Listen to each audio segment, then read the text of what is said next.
Shalom, shalom, shalom. Nous venons de reprendre ensuite. Et après notre brève pause, et nous allons donc continuer. Nous étions en train de parler à la fin de la vidéo récente du fait de pouvoir hâter l'avènement du jour de Dieu ou bien du jour du Seigneur.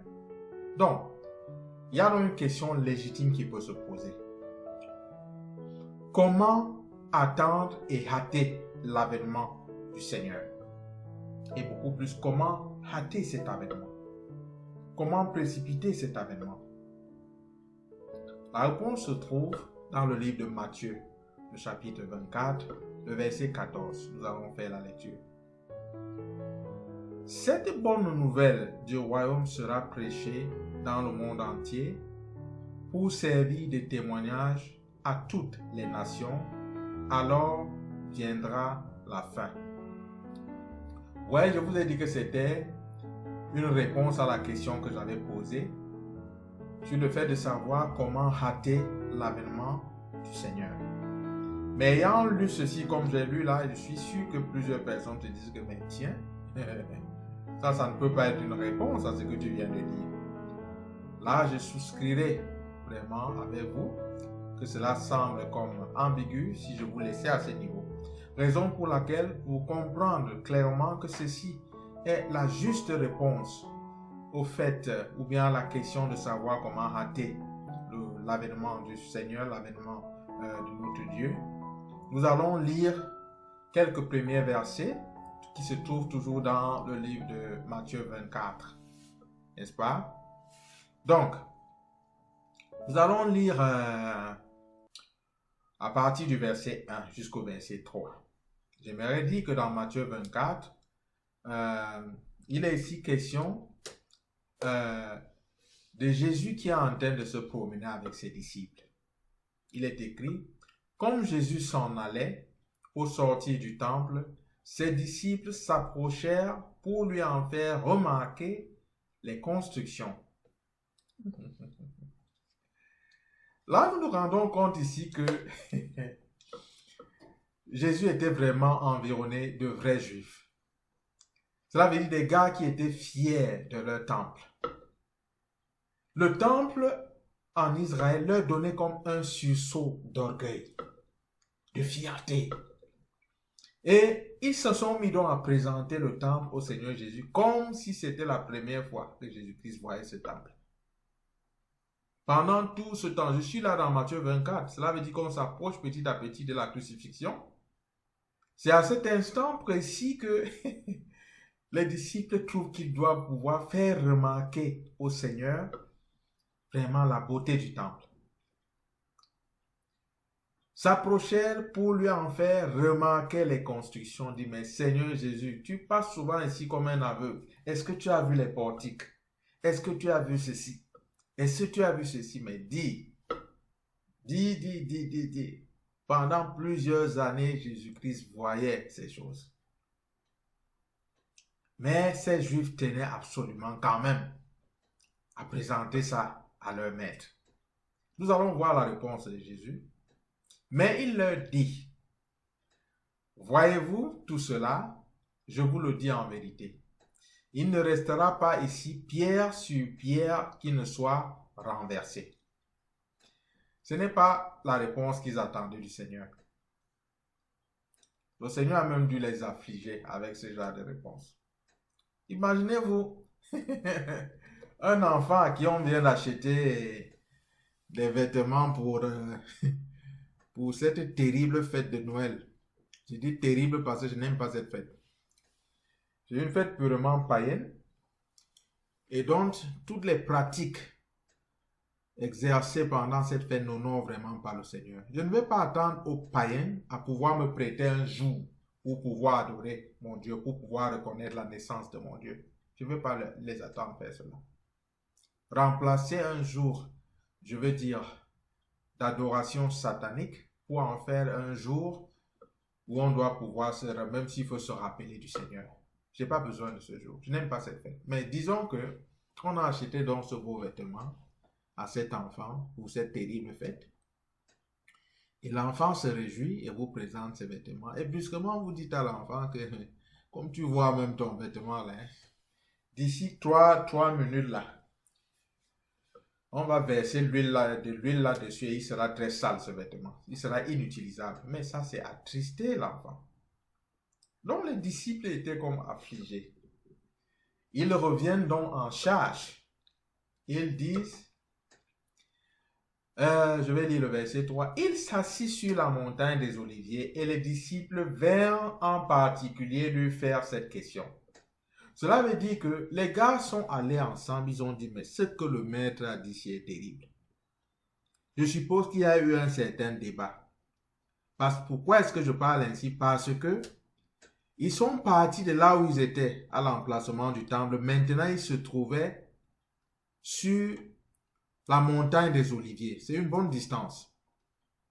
Mais néanmoins, ce que Jésus avait dit restait dans le cœur de ses disciples. Ça les tourmentait. Ils ont dit que l'affaire, nous n'allons pas laisser ça comme ça. C'est quand même notre maître. Il ne va pas nous tuer. On va aller lui poser cette question. Ils sont donc allés vers Jésus-Christ. Ils lui disent, dis-nous quand cela arrivera-t-il. Cela veut dire quand ce temple-là sera détruit. Dis-nous, ce sera quand. Et quel sera le signe de ton avènement? Remarquez bien qu'il ne s'agit pas des signes, c'est le signe. Un signe, le signe de ton avènement. Troisième question, et de la fin du monde. Il y a ici 3 questions. Quand est-ce que le temple sera détruit? C'est quand le signe de ton avènement. Et troisième question, c'est donc quand la fin du monde? 3 questions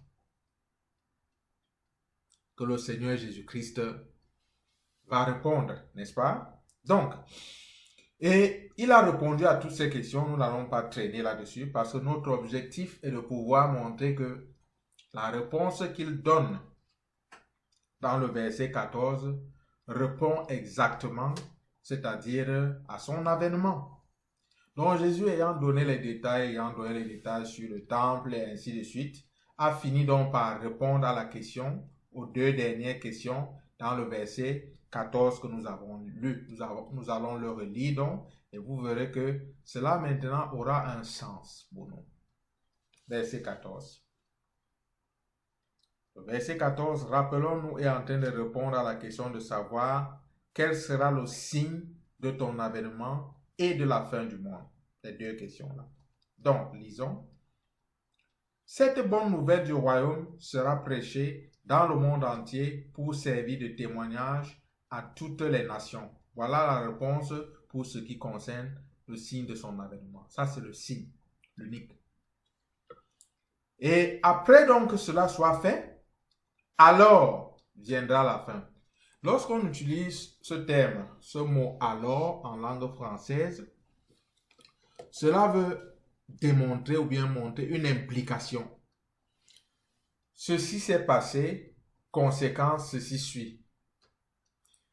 Ceci s'est passé comme prémisse, alors vient donc la conclusion. N'est-ce pas? Donc, alors ici, chaque fois que vous voyez cela dans la Bible, ou bien dans les textes que vous lisez, prêtez-y attention. Pour ceux qui ne connaissent pas ce alors-là, n'en faisons pas un problème, n'est-ce pas? Restez connectés au Seigneur Jésus, vous irez toujours au ciel, n'est-ce pas? Cela ne vous empêchera pas d'entrer au ciel parce que vous ne connaissez pas alors. Ma maman ne connaissait pas alors. Et je sais qu'elle est auprès du Père parce qu'elle a cru au Seigneur Jésus-Christ. C'est ça ce qui est important.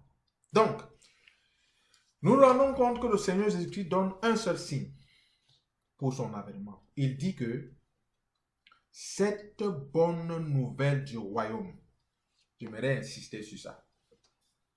C'est la bonne nouvelle du royaume. C'est quoi la bonne nouvelle du royaume? Savoir que les actes dont les ordonnances nous condamnaient ont été comment? Ont été effacés.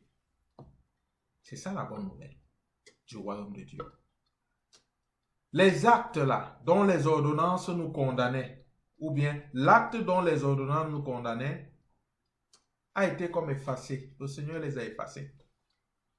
Vous voyez, quand la loi est venue, celle que Moïse est monté chercher du mont Sinaï là, quand il est descendu avec cette loi, le fait qu'il ait lu cette loi dans nos oreilles a déclenché quelque chose qui nous condamnait pour toujours. Parce que nous étant en connaissance de cette loi, nous étions maintenant sans excuse. Et la Bible nous fait comprendre que tous ont péché et ont été comme privés de la gloire de Dieu, de la présence de Dieu, ont été comme séparés de Dieu. Tous.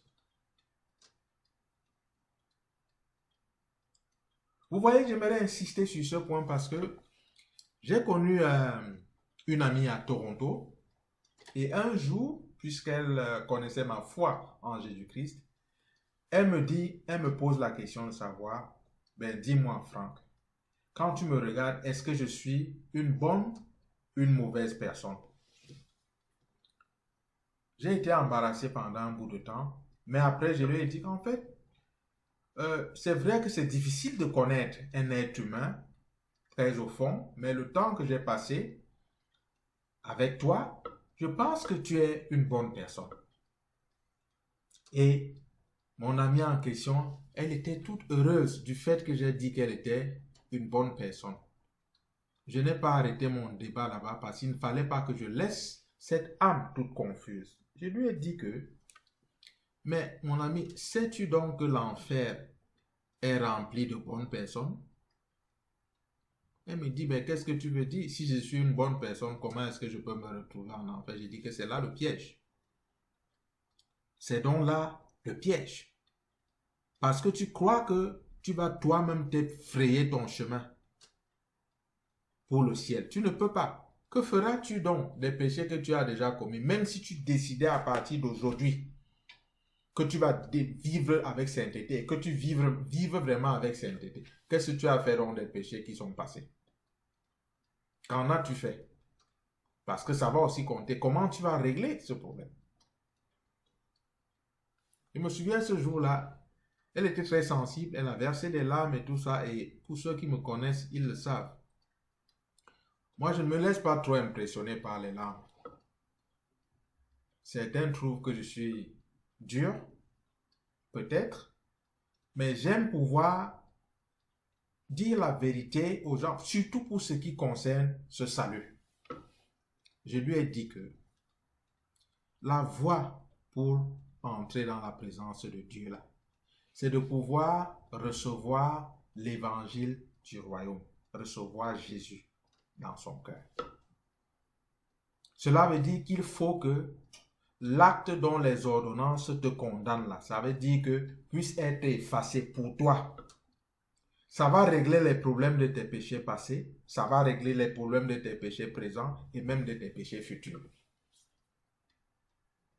Certains seront choqués de m'entendre parler des péchés futurs. Et je vais te poser une question si tu es choqué. Depuis que tu as cru, il t'est arrivé de pécher, n'est-ce pas? La réponse est oui. Mais si le jour où tu avais cru, je te parlais comme je te parle, peut-être aurais-tu été vexé que je parle de péché futur. Mais sais-tu, bien-aimé, le Seigneur est amour. Et il savait que même après avoir cru, quelques-uns d'entre nous, comme l'apôtre Pierre lui-même, vous vous rappelez quand l'apôtre Paul a repris l'apôtre Pierre, de vouloir il agissait avec dissolution, et l'apôtre Paul l'a repris, lui disant que si lui qui est juif se comporte comme un païen, pourquoi voudrait-il forcer les païens à judaïser? Peut-être reviendrons-nous sur cela un autre jour.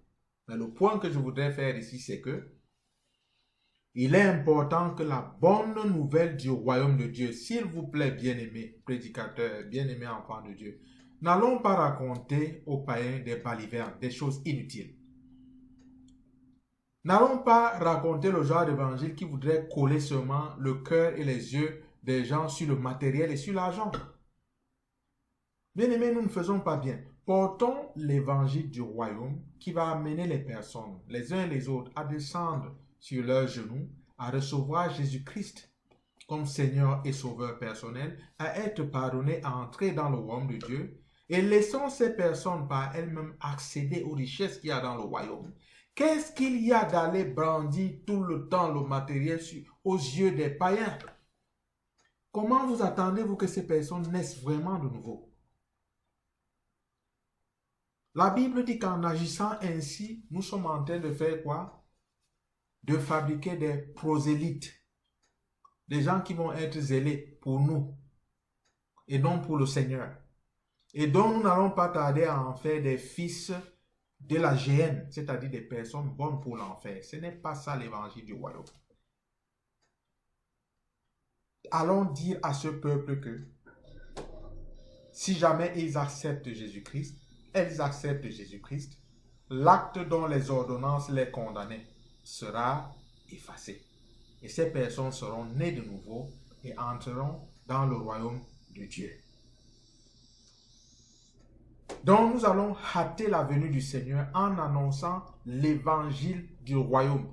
Pas l'évangile libéral, pas un autre évangile, non. L'évangile du royaume qui proclame la royauté et la seigneurie de Jésus-Christ sur les vies et sur les nations. Ceci va servir de témoignage. Un témoignage.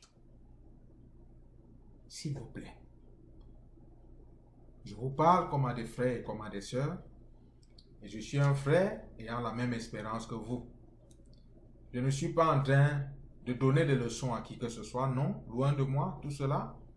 Mais je suis seulement en train de nous exhorter, s'il vous plaît, à regarder dans la bonne direction, parce que nous sommes vraiment à la fin des temps, et vraiment, la moisson est mûre et n'attend qu'à être vraiment ramenée à la maison. Nous ne pouvons pas nous amuser à aller, oh mon Dieu, à aller singer les personnes riches de cette terre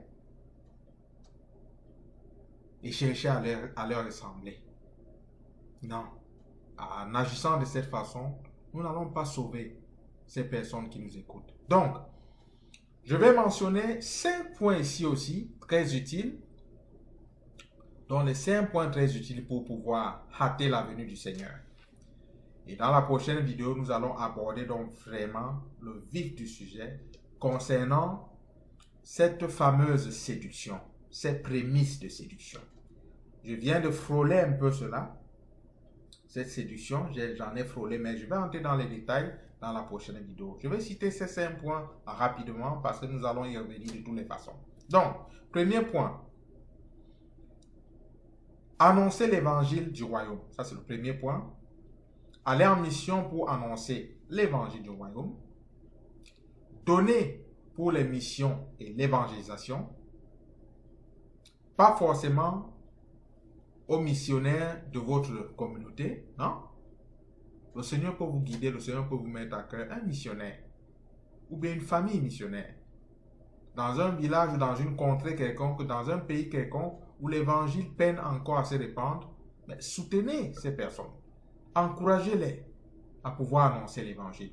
Puisque vous ne pouvez pas aller, si c'est là votre excuse, faites partir votre argent, faites partir votre matériel, vos biens, qui seront une représentation digne de vous-même là-bas. Donc, donnez pour les missions et l'évangélisation. Quatrièmement, adoptez les missionnaires et les champs de mission. Adoptez un missionnaire. Vous voyez, si je me rends au restaurant, par exemple ici, 2 fois par mois, pour ces 2 fois-là, je totaliserai peut-être des dépenses, pour être modeste, d'environ $150. Est-ce que vous savez que $150 pourrait soutenir un missionnaire en Afrique et peut-être dans un village au Cameroun pendant 1 mois? Vous le saviez? Est-ce que vous savez qu'il y a au Cameroun des licenciés qui ne touchent pas $150 le mois? Bien-aimés, je vous en prie. Si je parle ici, je parle aussi bien des frères qui se trouvent de ce côté du monde que les frères qui se trouvent au Cameroun ou partout ailleurs. Vous pouvez adopter un missionnaire ou un champ de mission. Ça peut être 10 000 francs CFA que vous leur envoyez par mois. Ça peut être 1 million, ça peut être, mais adoptez. Faites valoir vos biens parce que tout cela un jour sera consumé. Et à quoi cela vous aura servi si vous n'avez pas investi ça dans le royaume de Dieu? Ce n'est que de cette façon. La banque la plus sûre, c'est la banque des cieux. Mettez donc vos biens et votre argent dans cette banque parce que là-bas, la rouille ne va pas détruire. Le voleur ne va pas voler. La terre ne va pas détruire. Là-bas, les intérêts sont... Je ne vais même pas faire mention de cela. Donc, dernier point, priez avec ferveur pour les missionnaires et leurs familles. Combien de temps est-ce que tu donnes par jour ou bien par semaine ou par mois pour pouvoir prier pour quelqu'un dans un champ de mission qui peut être en train de traverser les difficultés les plus horribles pour la cause de l'évangile? Combien de temps tu prends pour évoquer cette personne dans tes prières? S'il vous plaît, bien-aimés, ne nous laissons pas happer par le train-train hebdomadaire des programmes de nos églises. Le royaume de Dieu est grand, bien-aimé. Il ne se limite pas qu'à à la maison et ton église, à la maison et ton église. Tu deviens comme dopé. C'est comme si tu es carrément aliéné. Un fou. Tu deviens comme un fou. Non, lève les yeux, lève la tête. Regarde le royaume de Dieu. Regarde la moisson qui mûrit. Si tu ne peux pas y aller toi-même, il y a des gens qui y sont, il y a des gens qui sont prêts à aller, soutiens-les. C'est comme ça que nous allons rater la venue du Seigneur. En d'autres termes aussi, pour finir, par rapport à cette vidéo, ceux-là qui ne hâtent pas la venue du Seigneur et qui sont dans l'église retardent la venue du Seigneur. Il n'y a pas de demi-mesure. Il n'y a pas un juste milieu. Si tu ne hâtes pas la venue du Seigneur, tu es en train de retarder la venue du Seigneur. Il faut que tu le saches. Et je prie que cette parole, toi qui es chrétien et qui as entendu cela aujourd'hui, que cela ne te laisse pas en paix. Jusqu'à ce que tu t'engages à pouvoir mettre la main dans la pâte avec le Seigneur. Parce que le fils qui dort pendant la moisson fait honte. Il faudra que chaque jour que ta tête se pose sur cet oreiller-là et que tu n'aies pas accompli cela, que la honte te couvre. Et je le dis au nom de Jésus-Christ. Réveillons-nous, bien-aimés. Mettons la main dans la pâte avec notre Seigneur. Que le Seigneur vous bénisse richement. Pendant que vous changez d'attitude et prenez la décision qu'il faut pour pousser l'évangile. Que Dieu vous bénisse. Shalom.